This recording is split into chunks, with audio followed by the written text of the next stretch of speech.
mabuting balita ng Panginoon ayon kay San Mateo. Noong panahong iyon, sinabi ni Jesus sa kanyang mga alagad, "Huwag kayong mag-impok ng kayamanan dito sa lupa. Dito'y may naninirang tanga at kalawang, at may nakapapasok na magnanakaw. Sa halip, impukin ninyo ang mga kayamanan sa langit.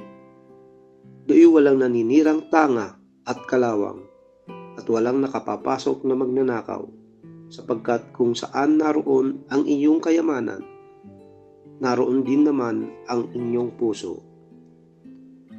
Ang mata ang pinakailaw ng katawan, kaya't kung malinaw ang iyong mata, maliliwanagan ang buo mong katawan. Ngunit kung malabo ang iyong mata, madirimlan ang buo mong katawan.